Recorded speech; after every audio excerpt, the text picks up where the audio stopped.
अब तक आपको श्रीमद् भागवत में से श्लोक यहाँ तक बताया गया कि भीष्म पितामह और भगवान श्री कृष्ण से युधिष्ठिर अपना मोह जो सुहद आदि के लिए जो युद्ध में मारे गए थे अपने मित्र सखा आदि, उनके मोह में जब हुए हैं तो वहाँ भगवान भीष्म पितामह ने और भगवान श्री कृष्ण ने उनको यथाशक्ति धर्म आश्रम आदि वर्णन किए हैं और वहाँ से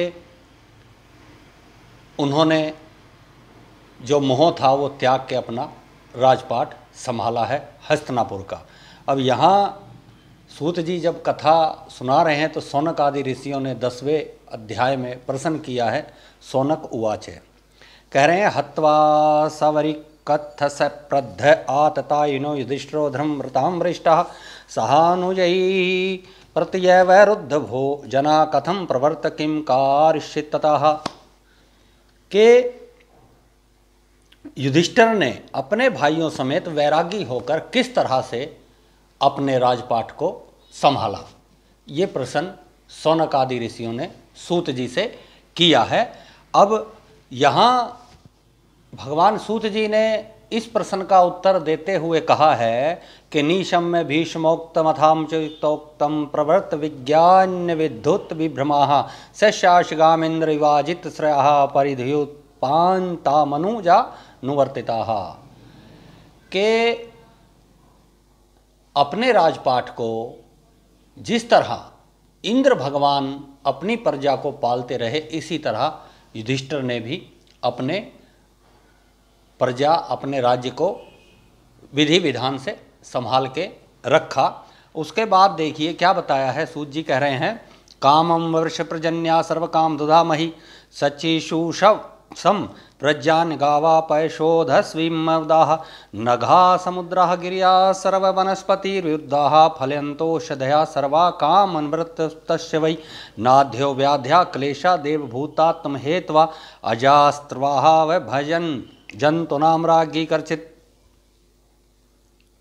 के युधिष्ठिर के राज में जब प्रजा चाहती थी तब तो बारिश हो जाती थी और जो भी पृथ्वी से धन धान्य आदि उपजता था वो कल्याणकारी होता था। यथाशक्ति जिन जिन ऋतुओं में जो फलें जो अन्न आदि बोया जाता था वो उसी के अनुसार उन्हीं प्रजा की मति के अनुसार फलीभूत होता था, फल देता था। नदी समुद्र पर्वत आदि ही कह रहे हैं। दूसरा में नाधयो व्याधया, किसी के अंदर कोई मानसी व्यथा यानी कि मन से भी कोई आदमी किसी का बुरा नहीं चाहता था। रोग शीत उष्ण आदि आध्यात्मिक आदिदेव अधिभूत दुख नहीं थे। यही बात भगवान रामचंद्र जी के राजकाल में त्रेता युग में भी थी, लेकिन भागवत बताएगी आगे किस तरह का जो है वो समय था, ये समय है और अब क्या समय चल रहा है। अभी जो कलयुग है वो 5121 साल का है, व्यतीत हो चुका है। 4,32,000 का ये साल का ये युग है। इससे पहले युधिष्ठिर के वृत्तांत यहाँ बताए जा रहे हैं कि उस समय में जैसा जैसा प्रजा चाहती थी वैसा वैसा प्रकृति अपने अंश से वो चीज़ उत्पन्न करके उस प्रजा को संतुष्ट रखती थी। ये बात भगवान बता चुके। अब यहाँ बताया है कि जब श्री द्वारकानाथ भगवान ने सारी उनके मनोरथ जो पूरे कर दिए तो द्वारका जाने की इच्छा मन में व्यक्त की और सबको बताया है। यहाँ श्लोक आया है आरूढ़ कश्चित् परिवक्षतो अभिवादिताः, कि भगवान रथ में सवार होते हैं सब राजपाट आदि पांडवों को सौंपने के बाद। कौन कौन मौजूद था जब भगवान चलने लगे, देखिए कह रहे हैं कि सुभद्रा द्रौपदी कुंती विराट तनया तथा गांधारी धृतराष्ट्र च युयुक्त सौर गौतमो यमो प्रकोदर्श धौम्यश्च स्त्रियो मतस्य सुतादया न सोहरे विमोहन्तो वीरहं सारंग धन्वः सत्संगान्य मुक्त दुस्संगो हातुम नोत्त से बुधा कीर्तन्यमानम यशो यश कृदाकृण्य रोचनम। ये लोग वहाँ मौजूद थे। कौन कौन, देखिए सुभद्रा, द्रौपदी, कुंती, उत्तरा, गांधारी, धृतराष्ट्र, युयुत्सु, ये इनका धृतराष्ट्र का ही बेटा है जो वेश्या से जन्मा था, युयुत्सु, कृपाचार्य, नकुल, सहदेव, भीम, धौम्य ऋषि, मत्स्यसुता, माता का सत्यवती का नाम मत्स्यसुता है, उनके लिए यहाँ शब्द जो है आया है। अब जो एक श्लोक में भगवान ने कहा है सत्संगान्य मुक्त दुसंगो हो हा तुम नोत सहबुदा, यहाँ व्यास जी भगवान ने पांडवों के लिए एक बहुत अच्छी बात कही है कि जिस आदमी को भगवान के, श्री कृष्ण के चरणारविंद का सत्संग मिल जाए, उचित सत्संग मिल जाए, वही मुक्ति संग हो जाता है। मतलब वही जो है मोह माया से परे हो जाता है, वही अपने पुत्र आदि की कामना को त्याग देता है जिसको भगवान का सत्संग मिल जाए। और ये तो साक्षात भगवान साक्षात पांडवों के साथ रहे तो उनके विरह का अनुमान कोई क्या लगा सकता है। इस श्लोक में भगवान ने इतनी बड़ी बात पांडवों के लिए कह दी, जो उनके साथ हंसना, बोलना, आना जाना सब कुछ उनके साथ करते रहे, शयन आदि करते रहे, उनका विरह ये पांडव किस तरह सहेंगे। वहाँ के बाद जब भगवान द्वारका के लिए प्रस्थान करते हैं, चलते हैं हस्तिनापुर से, तो वहाँ एक श्लोक और भगवान ने लिखा है कि प्रासाद शिखरारूढ़ा कुरु नार्यो दिदृक्षय। कौरवों की जो स्त्रियां थी उन्होंने भगवान को रथ में बैठकर जाते हुए देखा। कौन नारियां थी? विवृषु कुसुमयी कृष्ण प्रेम वीड़ा समिते क्षणाहा, जिनके पति युद्ध में मारे गए थे, सब विधवाएं थी। यहाँ श्लोक में बताया है प्रेम वीड़ा समिते क्षणाहा, और विवृषु कुसुमयी कृष्ण हंसी, वो स्त्रियां जो थी छज्जों पर बैठकर, प्रसाद सीख रहा मतलब दरवाजे के ऊपर जो छज्जे हैं उनके ऊपर बैठकर भगवान को जाते हुए देखकर वो स्त्रियां हंसी। शंका दी है यहाँ भगवान ने कि वो भगवान को भगवान जब मानती थी, भगवान वासुदेव को, तो हंसी क्यों। अब यहाँ हंसी का वृतांत जो है वो ईर्ष्या पूर्वक का वृतांत बताया गया है कि वो ईर्ष्या से हंसी थी। वो ईर्ष्या किस लिए थी श्रद्धालुओं? वो ईर्ष्या इसलिए थी कि जिन योद्धाओं को, क्षत्रियों को भगवान कृष्ण ने युद्ध में मरवा दिया या मार दिया, वो स्त्रियां सब विधवा हो गई। अब एक शब्द आया है कि क्षत्रि और क्षत्राणी अपने किसी भी दुश्मन को 2 जन्म तक भी नहीं भूलता है, उससे बदला लेने के लिए अपने परिवार को भी कह के जाता है कि ये हमारा दुश्मन रहा है और इससे आपने बदला लेना है। यही बात यहाँ पर भगवान श्री कृष्ण के लिए उन विधवाओं ने लागू की और वो ईर्ष्या से हंसी कि जब जब भगवान हस्तिनापुर में आते थे तो वो उनकी गाथाएं, उनके सारे काम जो भगवान उस सभाओं में, पांडवों की सभाओं में करते थे, उनका वृतांत वो क्षत्रिय अपने घर आके बताते थे कि ऐसा ऐसा आज कृष्ण ने किया है। वो समझ गई थी कि साक्षात परमपिता परमात्मा है, लेकिन किसी दुर्भाग्य से पिछले कर्म के कारण हम विधवा हुई हैं, लेकिन उसका श्रेय भगवान को देते हुए वो ईर्ष्या से इसलिए हंसी कि जब ये अपने वहाँ जाएंगे, अपनी द्वारका जाएंगे, तो इनको भी हमारी तरह अपनी पत्नियों से विरह का दुख सहना पड़ेगा, इसलिए वो हंसी। और यही कारण उन क्षत्राणियों का ईर्ष्या से हंसने का था। अब भगवान यहाँ से प्रस्थान करते हैं। 22 श्लोकों में भगवान के गुणगान का वर्णन किया गया है कि भगवान को जिन जिन को वो छोड़ के चले, उन उन लोगों ने, उन उन श्रद्धालुओं ने उनकी याचना की, प्रार्थना की। उधर द्वारका का वृत्तांत बताया गया है कि जब भगवान वहाँ पहुँचे हैं नज़दीक द्वारका के, तो वहाँ भी उत्साह जैसा माहौल बताया गया है कि दुदुम्बी आदि ब्राह्मणों ने वेद पाठ का शब्द किया और भगवान को देखकर नमस्कार कर दंडवत वो लोग सभी स्तुति करने लगे। वाणेन्द्रस्य पुरुषकस्य ब्राह्मणैः सुमंगलैः शंख तूर्य निनादेन ब्रह्म घोषान् चादृताः। शंखों की आवाज़ और मृदंग आदि जब भगवान द्वारका पहुँचे हैं तो वहाँ भी किया गया है। और सभी ने, कृष्ण जी ने भी उन गुणियों को, पूर्वासियों को आता देख यथाविधि जब भगवान की तरफ वो आए और कृष्ण भगवान जब इधर से जा रहे थे तो उन्होंने भी आदरपूर्वक उनका सत्कार वहाँ किया है और अपनी पुरी में प्रवेश किया। यहाँ 28वें श्लोक में देखिए क्या कहा है भगवान व्यास जी ने। परविष्टम ग्रहम पित्रो परिविषक्ता सबमात्र भी व वंदे शीर्षा सप्त देवकी प्रमुखाम मुदाह। कि भगवान ने अपने घर में प्रवेश करके देवकी सहित जो 7 माताएं भगवान कृष्ण की थी उनको चरणारविंद किया है। ये बात भागवत बताएगी आगे कि भगवान की 7 माताएं कौन कौन की थी, शायद आपको विदित होगा, हम भागवत से आगे नहीं जाएंगे। यही बात अब देखिए अगले श्लोक में फिर क्या कह दिया। माताओं के लिए कहा है तापुत्रामंग मारोप्य स्नेह नुस्त पयोधरा हर्षवेली तात्माना सिचुषु नेत्र जलई। कि जब भगवान का आलिंगन माताओं ने किया, देवकी माता ने किया, तो देवकी के स्तनों से दूध की धारा निकल पड़ी और नेत्रों से जल की धारा भी बह निकली। यहाँ भगवान का मिलन अपनी माताओं से हुआ है।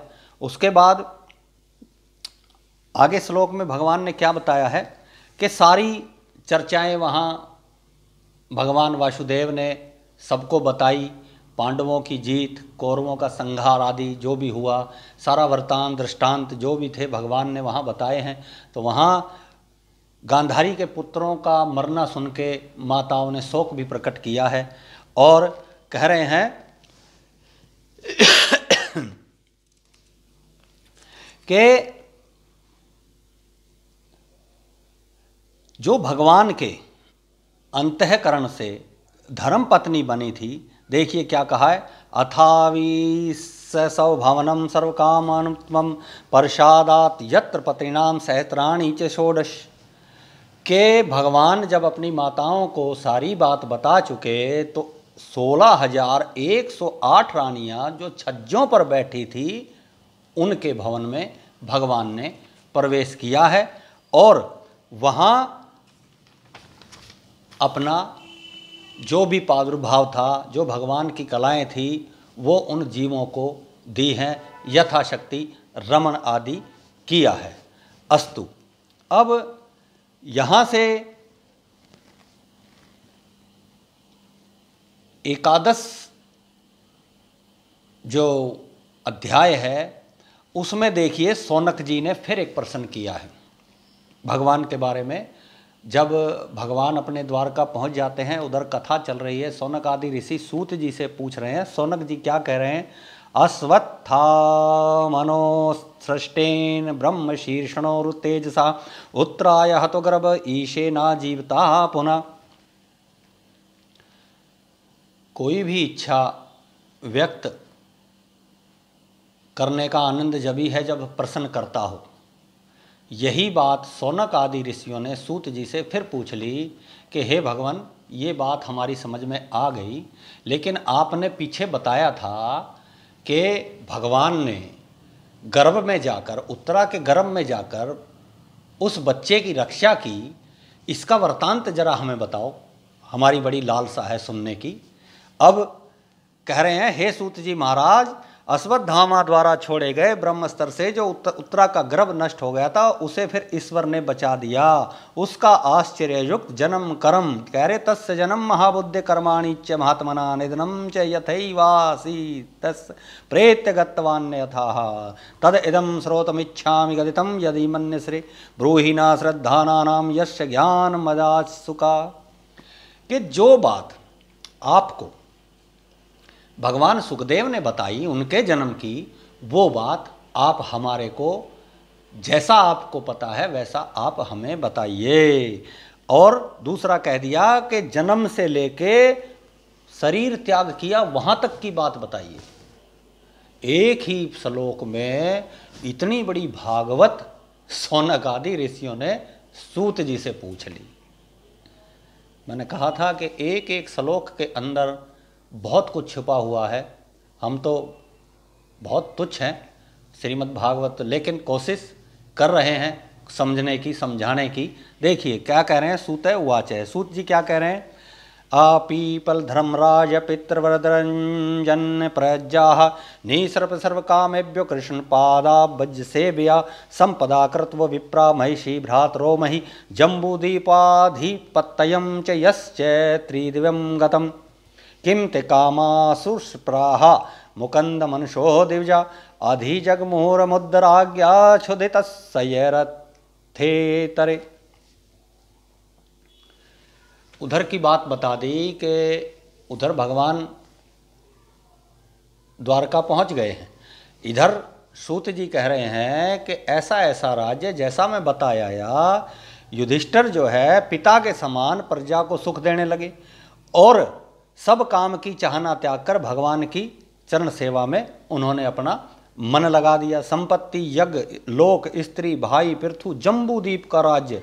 पढ़ते हैं ना संग जम्बूदीप, संकल्प कोई भी करते हैं हम, जम्बूदीप का जिक्र आता है, भागवत बताएगी जम्बूदीप कितना बड़ा है, आगे चलेंगे जब। कह रहे हैं कि उनका यश जो है वो त्रिदिव्यम गतम, स्वर्ग तक पहुंच गया है सोनक मुनि। जिनका मन परमेश्वर में लग गया उन देवताओं के प्रिय काम आदि भी उनको आनंद नहीं देते।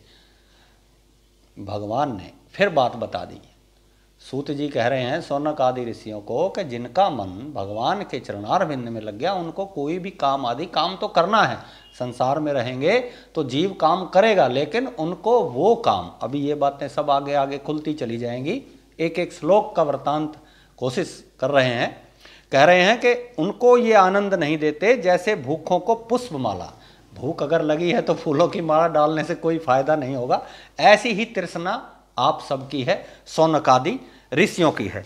8वें श्लोक में देखिए क्या कह रहे हैं भगवान, अंगुष्ठ मात्रम मलम सफुरत पुरष्टमौलिनम अपीच दर्शनम श्यामम तड़िदवास समुच्यतम श्रीमद्दीर्ष चतुर्बाहुम तप्त कांचन कुंडलम छत ज्ञाच्छम गदापाणी मात्मना सर्वतो दिशम।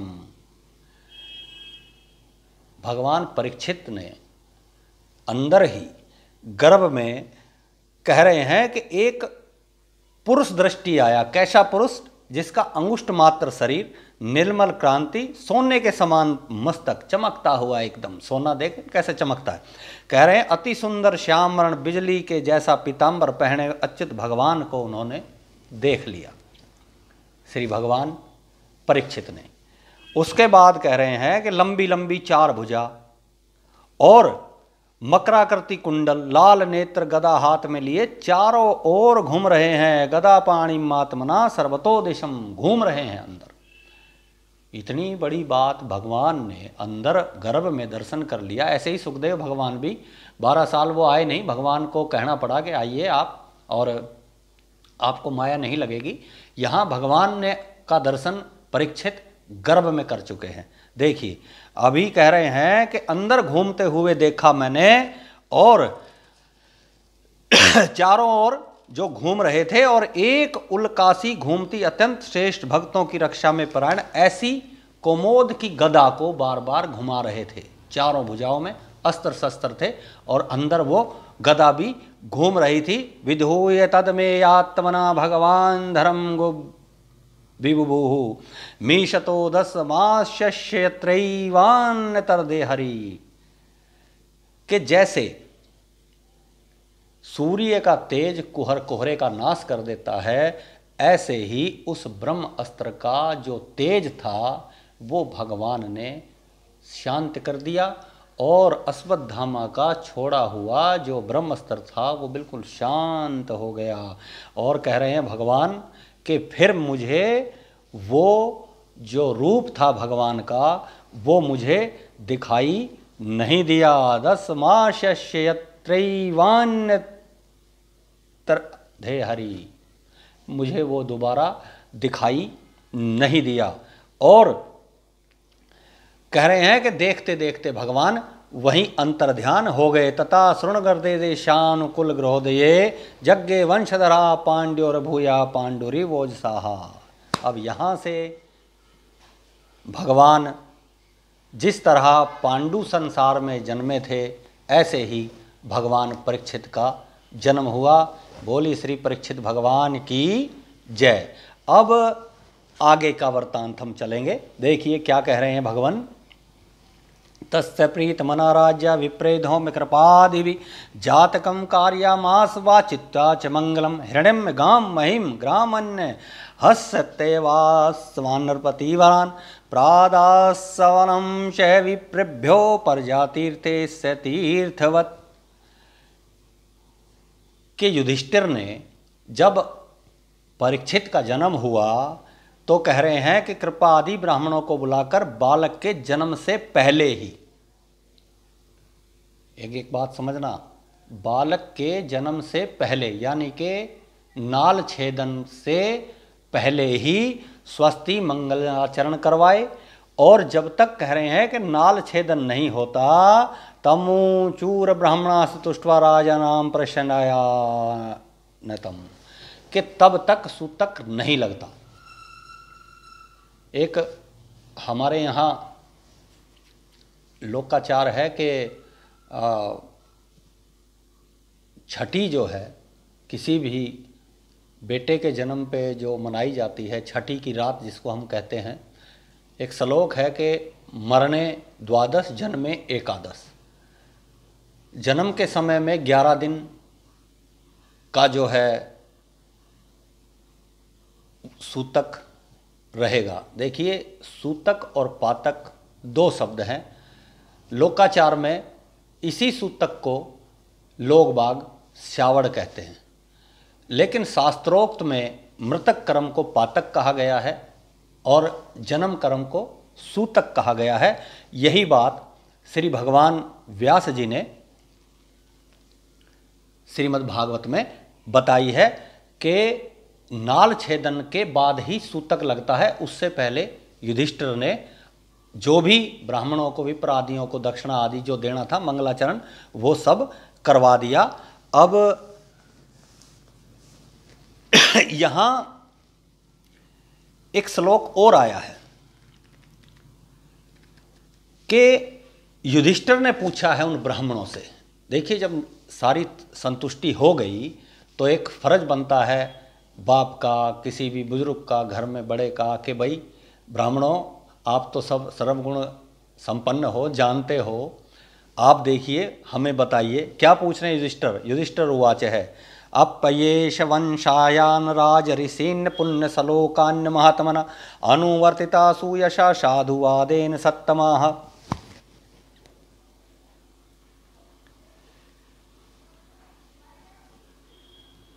कि आप एक बात बताइए, युधिष्ठिर कह रहे हैं उन ब्राह्मणों से कि ये जो मेरे वंश के अनुसार साधुवाद से उनका अनुवर्ती होगा कि नहीं, वो बताओ।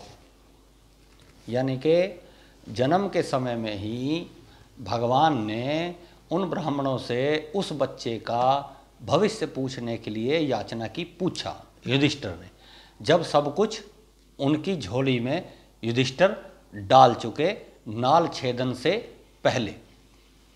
ब्राह्मण ऊचू, ऊचू शब्द आया है जो सभी ब्राह्मण थे। देखिए क्या कह रहे हैं। पार्थ, पहला ही शब्द आया है पार्थ, भगवान युधिष्ठिर के लिए कहा है।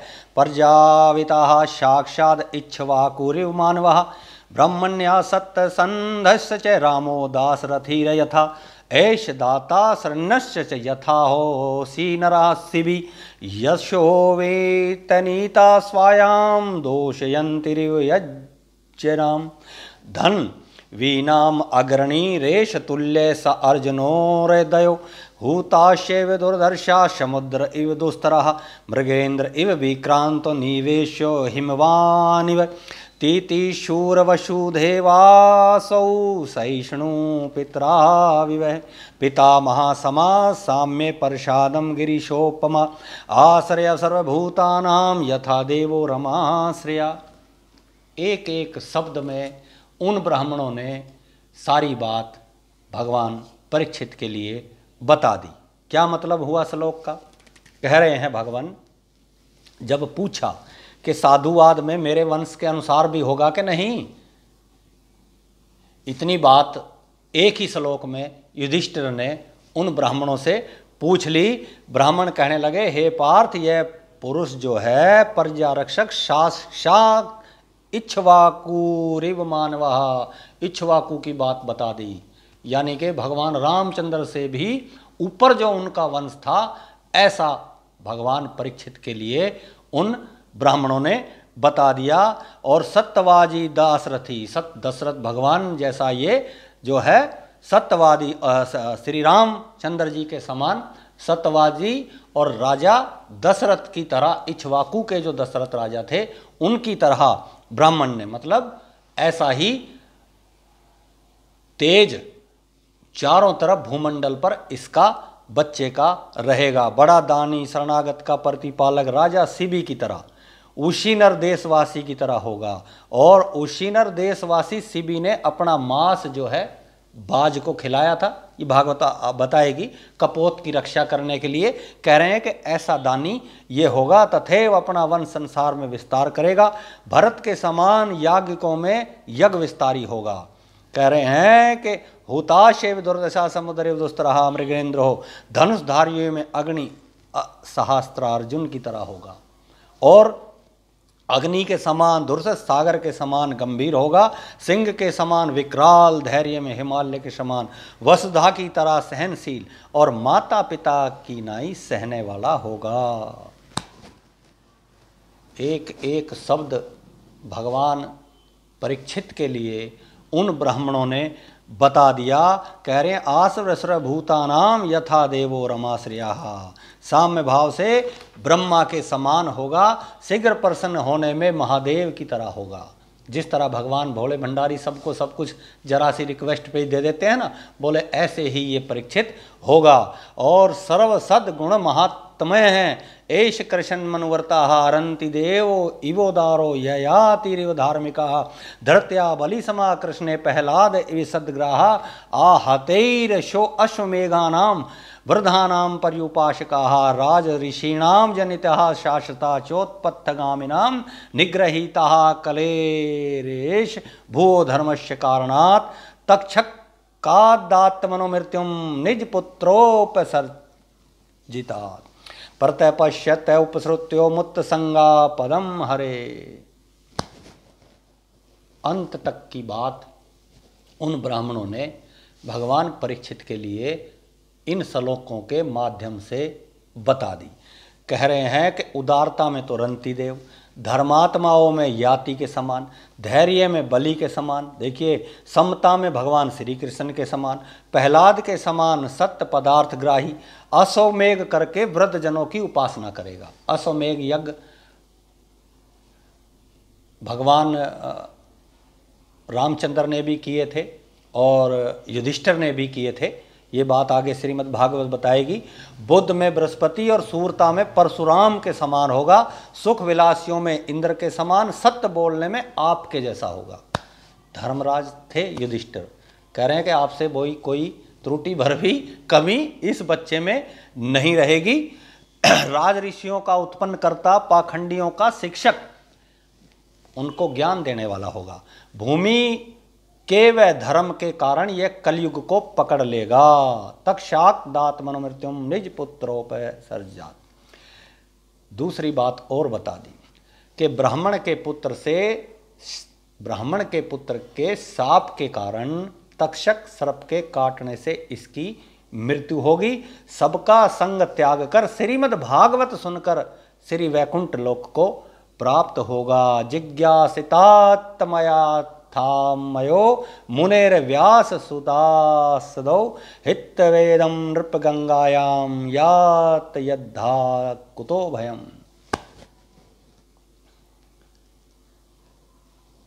के आत्मा की यथार्थता जानकर, यही बात श्रीमद् भागवत के बारे में इन ऋषियों ने भगवान परीक्षित के लिए जो बातें बता दी, कह रहे हैं कि सबका संग त्याग कर श्रीमद् भागवत सुनकर श्री वैकुंठ लोक को प्राप्त होगा। आत्मा की यथार्थता जानकर व्यासपुत्र भगवान सुखदेव जी से ज्ञान सुनकर श्री गंगा के किनारे में देह त्याग कर अभय पदवी को प्राप्त होगा।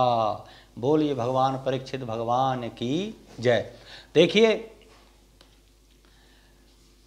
इतनी बड़ी विभूति भगवान ने जिनको गर्भ में दर्शन दिया, सुखदेव भगवान को हमने बताया था कि वो भी साक्षात परमपिता परमात्मा का दर्शन गर्भ में कर चुके थे।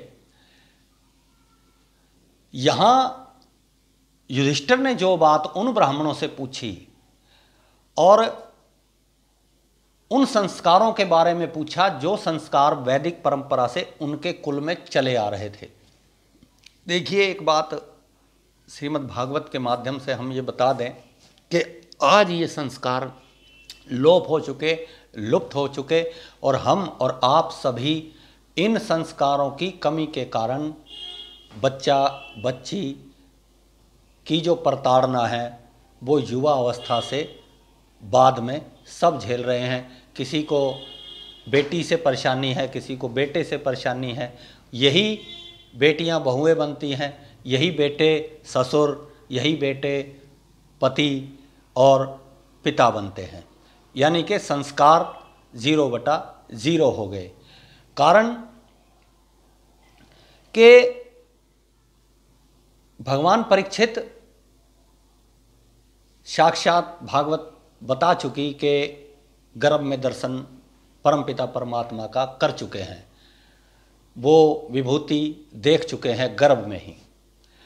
दूसरी ओर आप देखिए कि इनके जो पिताजी थे अभिमन्यु, वो भी साक्षात गर्भ में ही चक्रव्यूह का तोड़ना अपने पिता अर्जुन से सुन चुके थे। माता को नींद आ गई थी तो बाहर निकलना नहीं सीख पाए। यानी कि जो चीज़ गर्भ में ही इतना ज्ञान रखने की काबिल हो वो आज क्यों नहीं है? क्या कारण है इसका? इसका कारण है हमारे संस्कार और हमारे धर्म की अवहेलना या उनका परिहास करना। देखिए, सिस्टम आज भी वही है, सिस्टम बदला नहीं है। सिस्टम क्यों नहीं बदला?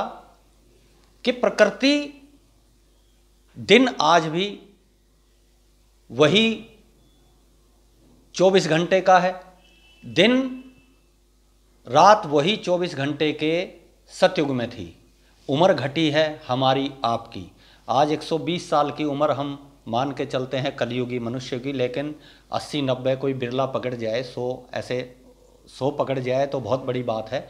जो हम बात संस्कारों की कर रहे हैं, देखिए जो गर्भ में संस्कार होते हैं, यहाँ जो बात भगवान को साक्षात दर्शन मिले राजा परीक्षित को भगवान के, और वहाँ अर्जुन के कहने से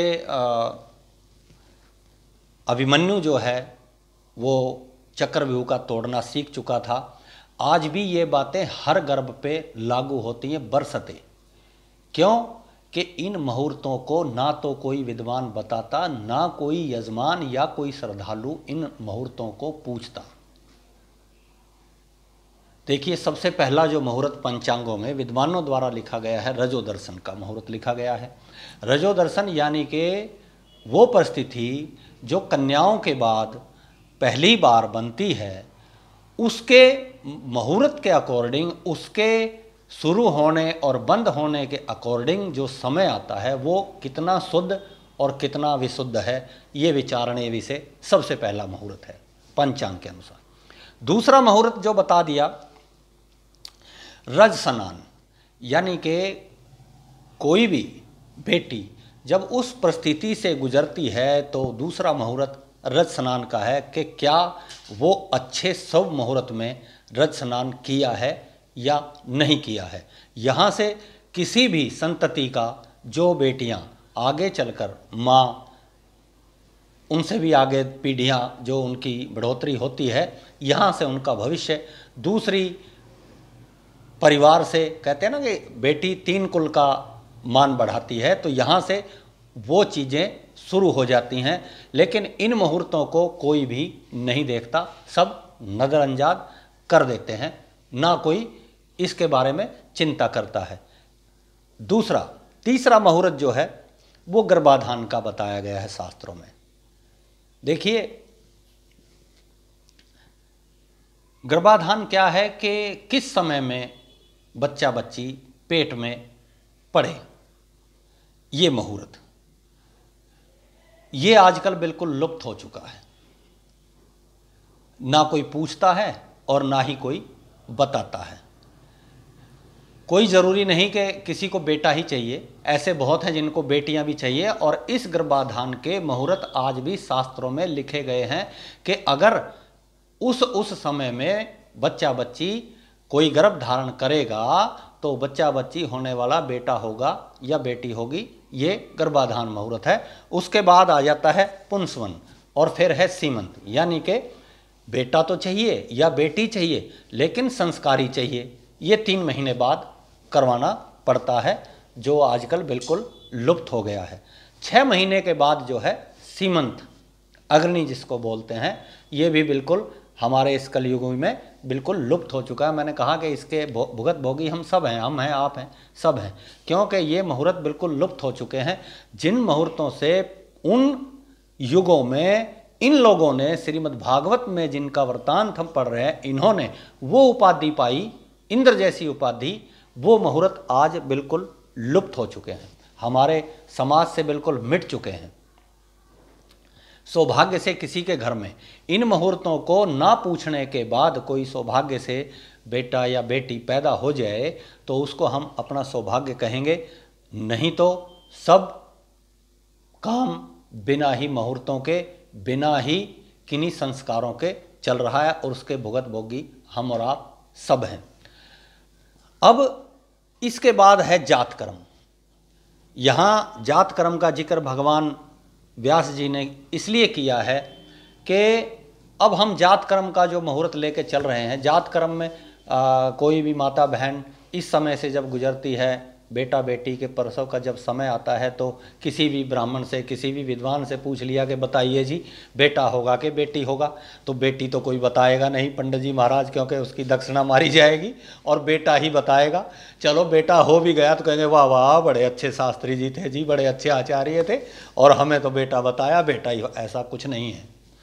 लेकिन शास्त्रोक्त मत अगर सही समय पे उस चीज़ का इन मुहूर्तों का पालन सही समय पे किया जाए तो चैलेंज है कि बेटा चाहिए तो बेटा होगा और बेटी चाहिए तो बेटी ही होगी। ये श्रीमद् भागवत में आगे ये बातें सब बता दी जाएंगी, खुद भागवत बताएगी।